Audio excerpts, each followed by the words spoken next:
Se lancer pendant une crise, c'est pas le meilleur moment, c'est pas évident, mais moi ça faisait 1 an que je travaillais sur le projet, j'étais sûre de là où j'allais. Alors oui, ça m'a fait un petit peu bizarre d'aller déposer des statuts au milieu d'une crise et d'un confinement. Il a fallu s'adapter et pivoter sur quelques points. Par exemple, nous on travaille avec les coiffeurs et les coiffeurs, ils ont été fermés. La vie ne s'arrête pas, même s'il y a une crise, on va être résilient et on va continuer dans ce qu'on fait parce que ce qu'on fait, ça fait sens.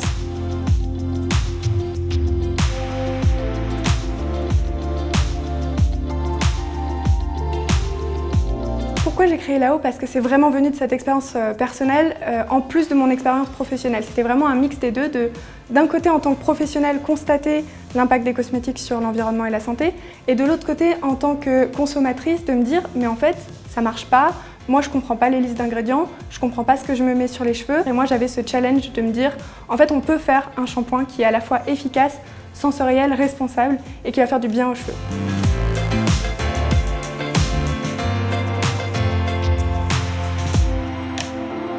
L'avantage du paiement en ligne, c'est que c'est fait en quelques clics, c'est simple, c'est sécurisé. On peut acheter son produit très rapidement.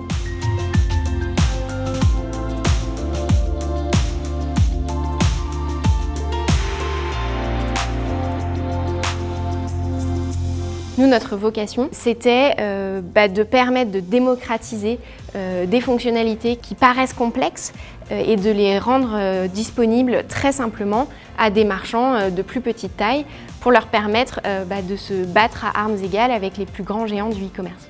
Souvent, quand on pense e-commerce, on pense technologie. On imagine développement, on imagine beaucoup de complexité aussi. On se dit aussi qu'il faut être dans les générations de trentenaires qui sont nés avec Internet pour savoir quoi faire. Aujourd'hui, lancer un site e-commerce, digitaliser son activité et digitaliser sa boutique, c'est pas quelque chose de compliqué. Il y a énormément de technologies qui se sont développées dans les dernières années et qui permettent simplement, sans compétences techniques, de lancer des sites e-commerce, de lancer du click and collect, de digitaliser son activité de manière générale, et tout ça simplement. Aujourd'hui, il y a des études qui disent que le marché du e-commerce a pris 5 ans d'avance en simplement 1 année de confinement.